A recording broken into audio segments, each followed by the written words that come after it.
예수님은 아까 우리 장로님도 대림절 기간을 보내고 있다 했는데, 예수님 이 땅에 오신 육신의 몸을 입고 오신 이 땅의 무대는 이스라엘이라는 땅이잖아요.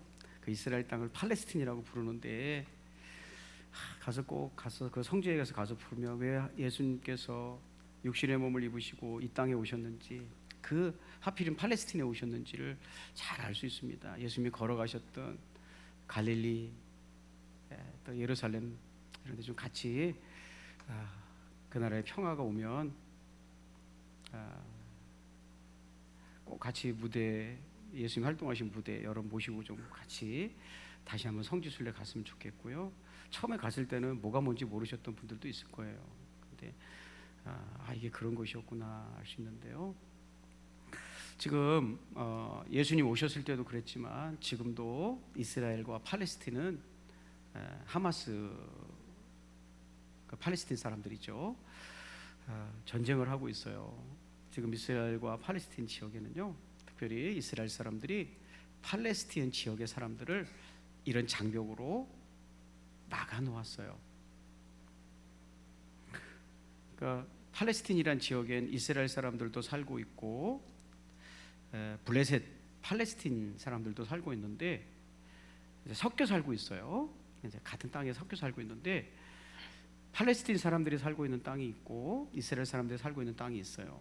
그러니까 우리로 말하면 정읍은 이스라엘 사람들이 살고 있다면 김제는 팔레스틴 사람들이 살고 있고 막 이런 식이에요. 막 섞여 있어요. 그런데 치안을 목적으로 이스라엘 사람들이 팔레스틴 지역은 저렇게 장벽으로 다 쌓아놨어요. 왔다 갔다 하지 못하도록. 사람이 살 수 있겠어요? 그 도시를 이렇게 쳐버렸어요. 그 다음 장면, 그 높이는요 8m예요. 8m고 그 다음 사진, 그 장벽의 총 길이는 714km예요. 완전히 차단시켜놨어요. 나올 수 없어요. 나오려면 이스라엘 사람들, 이스라엘 병사들의 확인을 받고 나와야 돼요. 아무나 나올 수 없어요.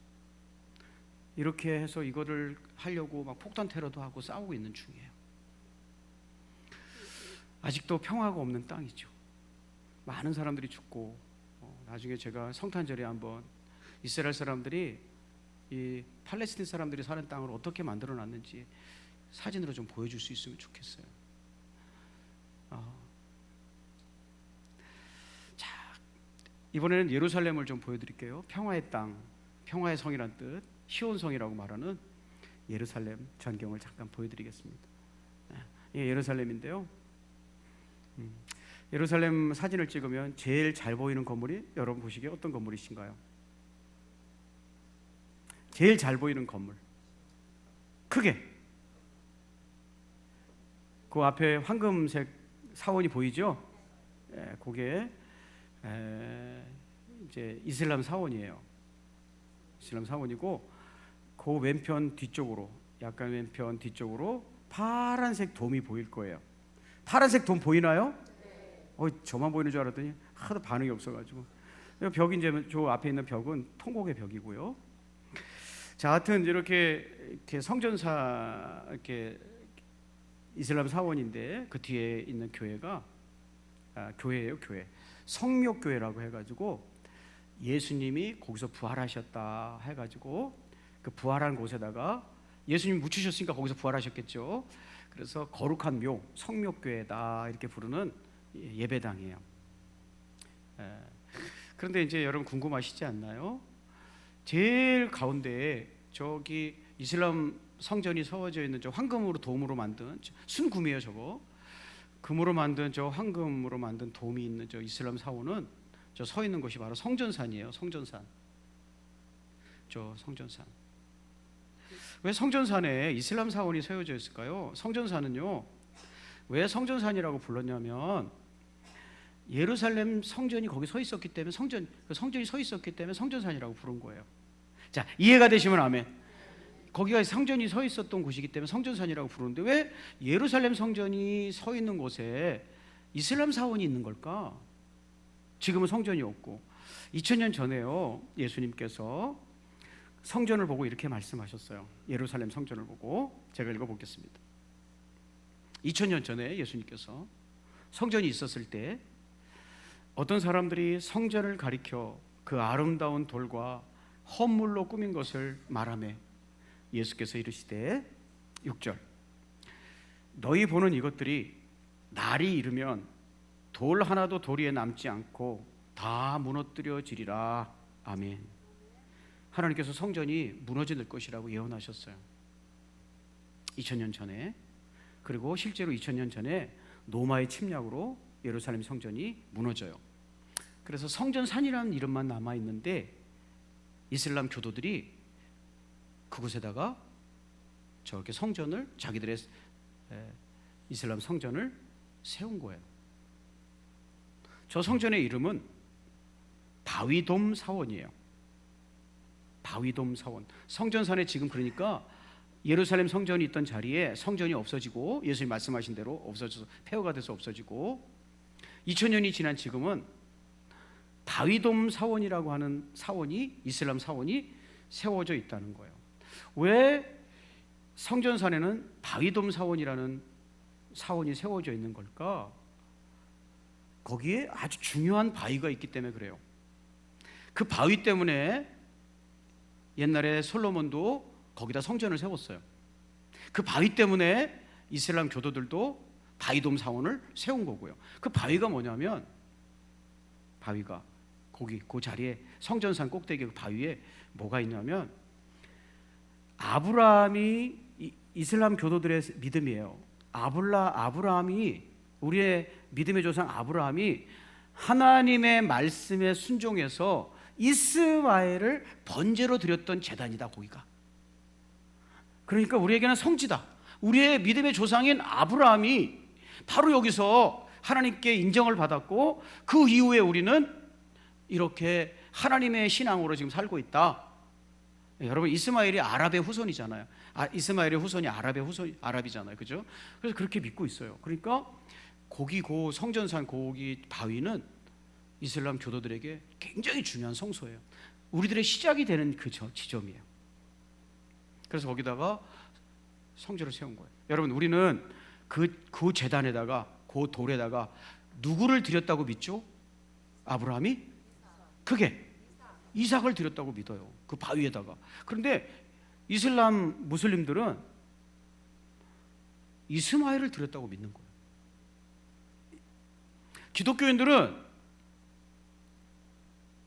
이삭을 하나님께 드렸다라고 믿고요. 제가 여기서 말씀드리고 싶은 것은 이거예요. 이슬람 무슬림들에게도 아브라함은 자기들의 시작을 말해주는 아주 중요한 인물이에요. 그들은 아브라함에서부터 시작됐다는 거예요. 기독교인들도 어떻게 생각합니까? 우리의 믿음의 시원은 하나님이 아브라함을 부르면서 시작됐다. 그래서 우리는 아브라함을 믿음의 조상이라고 얘기합니다.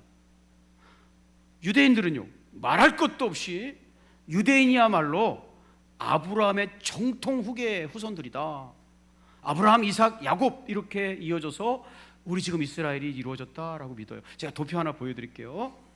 쉽게 무슨 얘기냐면 세계의 주요 종교인 기독교와 이슬람이 공통적으로 우리의 기원은 아브라함에게서 출발한다 라고 생각했다는 거예요. 여러분 하나님이 아브라함을 부르면서 뭐라고 그러셨어요? 내 이름을 열방에 창대케 하리라 그랬어요. 그 약속이 이루어져서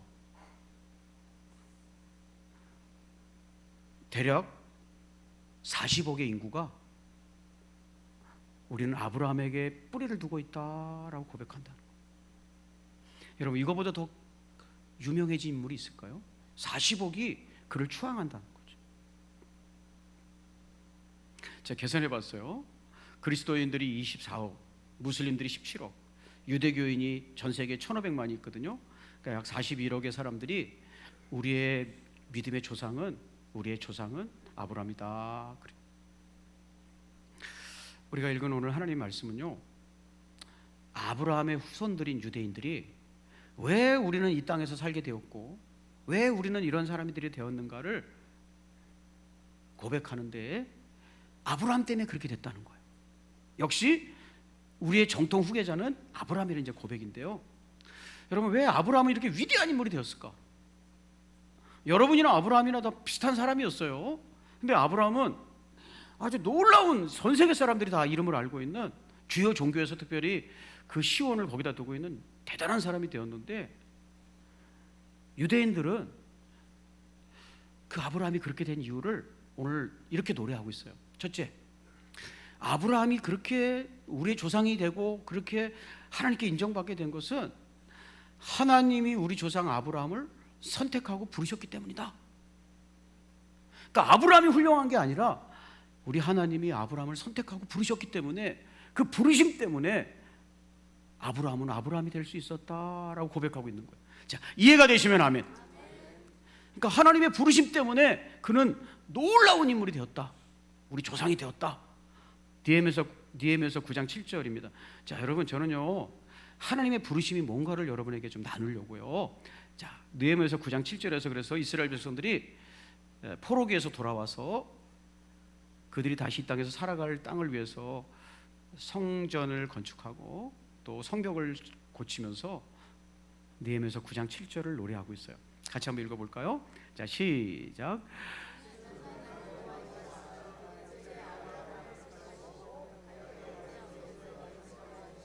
아브라함이라 이름을 주시고, 이렇게 노래하는 거예요. 하나님, 우리 하나님께서 옛적에 아브라함을 택하시고, 여러분, 아브람이라는 이름은요, 그러니까 그가 아브람일 때 택했다는 거예요. 아브람일 때 택하셨다는 거예요. 아브람은 무슨 뜻이냐면요, 아부라는 것은 아버지란 뜻이고요. 우리 말 비슷하죠? 아빠, 아버지. 이건 전 세계 공통적으로 이렇게 부른대요. 아빠, 아버지. 근데 히브리어도 아부가 아빠예요. 아버지예요. 아버지. 람은 높다예요. 높다. 그러니까 존경스러운 아버지, 훌륭한 아버지, 이런 뜻이에요. 그게 아브라함이에요. 이게 아브라함이 이렇게 불렀는데, 그때 아브라함은 자식이 하나도 없었어요. 그러니까 아버지가 아니죠. 아버지가 그냥 아니에요. 그때 하나님 부르셨다는 거예요. 뭐 딸이나 아들이 있어야 아버지 되는 거잖아요. 근데 아브라함이 떴을 때 그 이름은 고귀한 아버지, 존경받을 아버지, 이런 뜻이었는데 안타깝게도 자식이 하나도 없었어요. 근데 하나님께서 그때 그를 택하셨다는 거예요. 자식도 없는데 택하셨다는 거예요. 그리고 갈대아우르에서 인도해내시면서 그에게 아브라함이라는 이름을 주셨다는 거예요. 아브라함은 무슨 뜻이에요? 아부는 아버지란 뜻이고, 라함은 무리, 군중이란 뜻이에요. 그러니까 많은 사람, 혹은 우리가 번역하면 열국의 아버지, 많은 사람들이 너를 아버지라고 할 거야, 이런 뜻이에요. 그러니까 하나님이 아브라함을 찾아오셨을 때 그의 이름은 아브라함이었는데, 아브라함 노릇도 못하고 있는, 이름 노릇도 못하고 있는 사람이었는데, 자식이 없으니까 아버지가 아니죠. 근데 하나님이 그를 찾아오셔서 아브라함도 못 되는 사람에게 많은 사람들이 너를 아버지라고 부르는, 우리 그렇게 부르고 있잖아요. 지금 아브라함이 되게 하시겠다는 거. 이게 아브라함 되게 했다는 고백이에요. 이게 무슨 말이냐면, 현재의 아브라함이 아니라 내가 너를 미래의 아브라함 같은 사람이 되게 하겠다, 이게 그분의 부르심이었다는 거예요. 그러니까 우리도 하나님이 우리를 불러주셨다라는 것은 뭐냐면, 내 이름을 불렀다는 뜻이 아니에요. 아무개야 아무개야 이런 게 아니에요.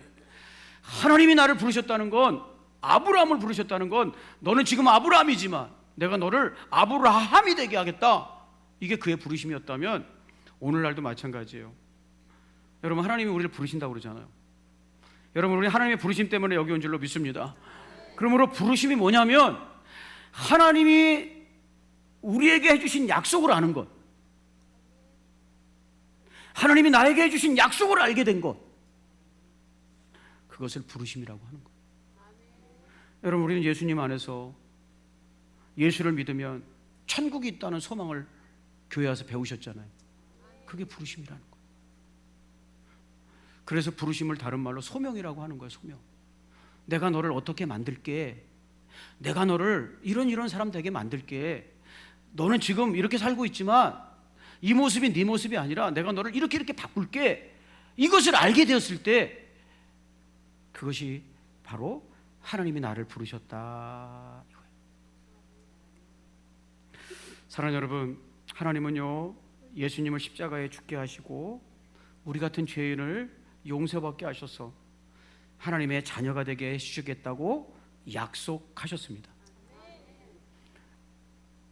우리는 세상을 방황하는 고아 같은 인생이 아니라 내가 너를 고아 같이 내버려 두지 않겠다고 하신 약속의 말씀처럼 우리의 영혼을 책임지시는 하나님의 자녀가 되게 하시는 예수님의 보혈이 우리와 함께 하신다라는 약속을 알고 있는 사람들이, 교회에 와서 들으셨거나 여러분이 책을 읽고 책을 통해서 알게 되셨거나 그걸 알고 있다면 그게 바로 하나님이 나를 부르신 거라는 거예요. 여러분, 세상에서 돌아다니는 사람들에게 죽으면 어디 가요? 그럼 몰라요. 뭘 죽으면 어디 가요? 아유, 그나저나 그냥 배고프니까 밥이나 사줘요 이러겠지. 무릎 아프다고 하겠지. 나이 드니까 허리 아프다고 하겠지. 그런데 그들에게는 죽으면 어떻게 되는지에 대한 생각이 없어요. 그래서 겨우 한다는 대답이 죽어봐야 알지요 이렇게 얘기해요. 그런데 우리가 죽으면 예수님의 보혈이 우리를 구원하셨기 때문에 아브라함의 품에, 하나님 품에 간다. 우리 예수님께서 그 생명을 우리에게 주시면서 해주신 약속이다. 할렐루야.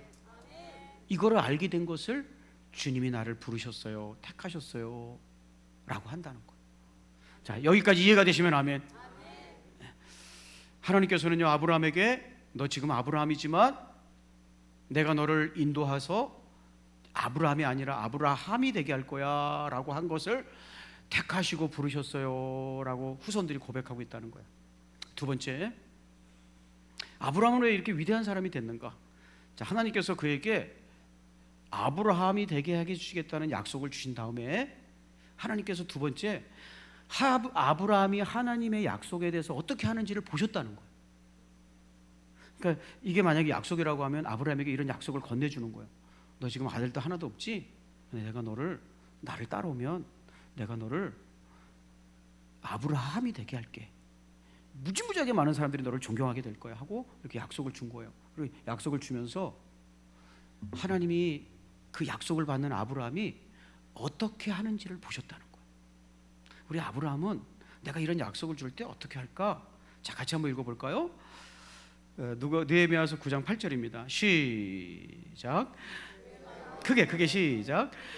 마음이 주 앞에서 충성됨을 보시고, 근데 줬더니, 이 약속을 줬더니 아브라함이 그 약속을 충성되이 여겼다는 거예요.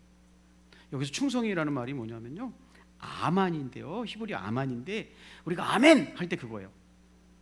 믿다, 신뢰하다, 수긍한다 이런 뜻이거든요. 이 사람이 하나님이 주신 그 약속을 말 같지도 않은 약속이잖아요. 75세가 된 노인에게 무슨 아들이 그렇게 많겠어요? 근데 그 약속을 신뢰하는 거예요. 이렇게. 여러분, 그를 우리말은 왜 충성이라고 번역했냐면요, 이게 우리에게 믿음의 본질을 얘기해 주는 거거든요. 믿음의 기본은요 충성이에요. 충성. 그 약속을 흔들리지 않고 붙잡고 있는 거예요. 비가 오나 눈이 오나 붙잡고 있는 거예요. 여러분, 많은 사람들이 이 믿음은 충성이라는 이 기본기가 없어요. 여러분, 오늘도 예수님은 우리를 천국의 소망으로 인도하고 계신 줄로 믿습니다. 계속 그걸 믿는 거예요. 계속. 기분 나쁜 날은 안 믿고, 불쾌한 날은 안 믿고, 어디 가서 뜨겁게 기도하고 막 가슴이 뜨끈뜨끈한 날은 막 확실히 믿고, 일상 생활 속에서는 안 믿고, 이런 게 아니라 믿음은 충성이라고 번역한다는 거예요. 한 번만 마음 주면 흔들리지 않고 그걸 붙잡고 있는 거예요. 아브라함이 하나님 미안할 정도로 그걸 붙잡고 있는 거예요. 물론 흔들리기도 했어요. 흔들리기도 했지만 다른 사람하고 달리 아들을 주시겠다는 약속을 흔들림 없이 붙잡고 있는 거예요. 그래서 하나님은 그분의 약속을 흔들리지 않고 있는 것을 보셨대요. 흔들리지 않고 붙잡고 있는 걸 보셨대요. 지금도 그러시지 않겠어요? 하나님이 우리에게 주신 약속을 우리도 지금도 붙잡고 신실하게 기다리는 것, 그것을 성경에서는 믿음이라고 하는 거예요. 마치 춘향이가 남원고을에 살던 춘향이가 이몽룡의 약속을 끝까지 신뢰하고 변치 않은 것처럼, 여러분 다니엘 기도에서 우리 간증 들을 때 제가 여러분의 간증을 통해서 감동을 받았는데, 그 중에서 와플대학 사장님, 장로님의 간증을 통해서 깊이 감동이 있었어요. 학력도 별로 안 좋으신 분이 이대 앞에서, 그 대학 이름은 말하지 않았지만 제가 딱 보니까, 제가 우리 동네가 거기잖아요. 딱 보니까 이대더라고요. 이대 앞에서 장사하시다가 그 여학생들이 이거 맛있다 해가지고 나중에 이제 와플 대학 만들어가지고 이렇게 부자 되신 얘기도 하면서, 당신이 믿음으로 살아온 얘기하면서 이렇게 간증하는 걸 듣고서 큰 감동을 받았어요. 믿음은 의리를 지키는 것이다. 다른 게 아니다. 믿음은 의리다.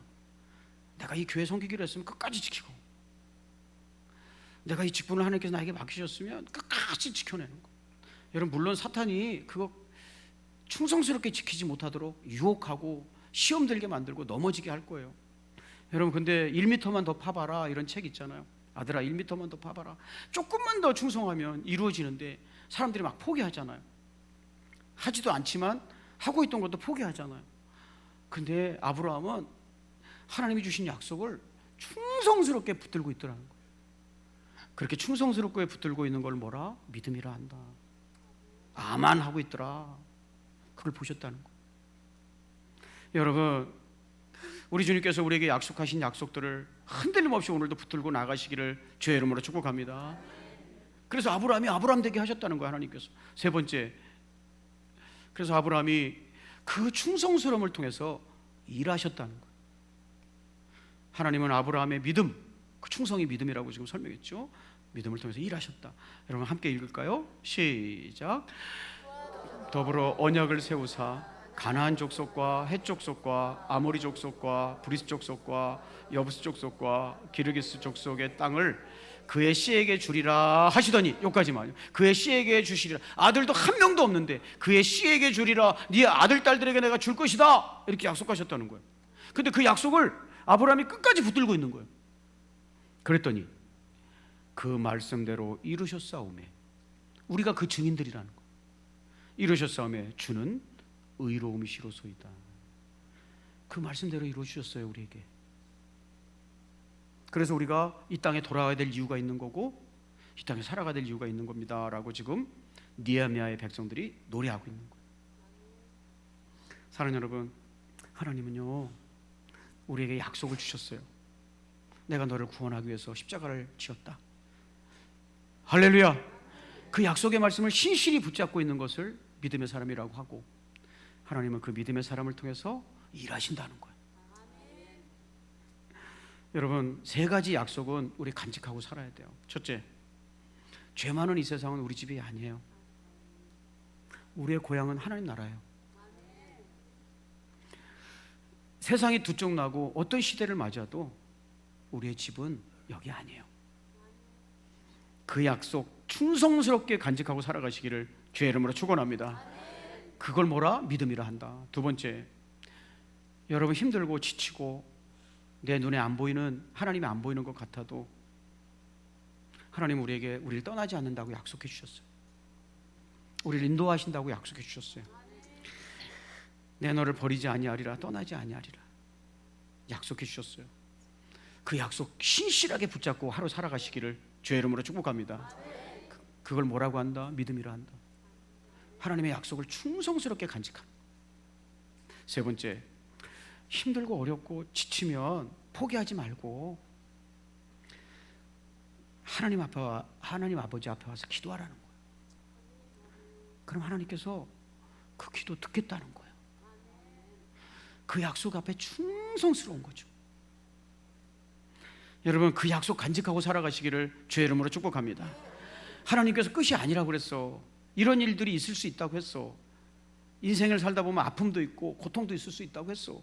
근데 그때 포기하지 말고 모든 일에 감찰하시는 하나님 앞에 나와서 기도하라고 했어. 와서 손을 들어 기도하는 사람이 그 약속에 충성스러운 사람이잖아요. 그러면 하나님이 그 충성스럽게 약속을 간직하는 사람을 통해서 일하신다는 거예요. 그러니까 여러분 모두에게 하나님이 사랑을 나타내시고 여러분 모두에게 그 축복을 허락하시지만 그 약속의 말씀을 충성스럽게 붙잡는 사람이 있고 그것을 하찮게 여기고 버리는 사람이 있다는 거죠. 자, 하나님은 어떤 사람을 통해서 일하는가? 그 약속을 충성스럽게 붙잡은 사람. 그래서 성경에서 하나님은 믿음을 통해서 일하신다라고 얘기하는 거예요. 여러분 12년 된 혈루병 여인이 모든 것을 잃어버리고 절망 중에 예수님 한 번만 만지면 내가 운명을 바꿀 것 같다 하고 와서 그 많은 사람 해치고 치료하시는 주님을 신뢰하고 만지잖아요. 그때 주님 뭐라 그러세요? 주위를 둘러보시고 그 여인을 찾잖아요. 그리고 그 여인에게 그 여인을 찾기 위해서 뭐라 그래요? 그 여인을 찾아내서 뭐라 그래요? 내 믿음이 그러잖아요. 믿음을 통해서 그 여인의 운명을 바꿔주시죠. 우리 주님의 약속 간직하고 오늘도 흔들림 없이 걸어가시기를 주의 이름으로 축복합니다. 기도하겠습니다. 우리 찬양하고 기도할까요? 다 같이 찬양단 나오시고, 하나님 한 번도 나를 버리시지 않으시고 실망시키지 않으시고 내가 보이든 내가 인식하든 안 하든 나와 동행하시는 주님 찬양합니다 라는 고백 담아 신실하십니다 찬양하고 축복 기도하겠습니다.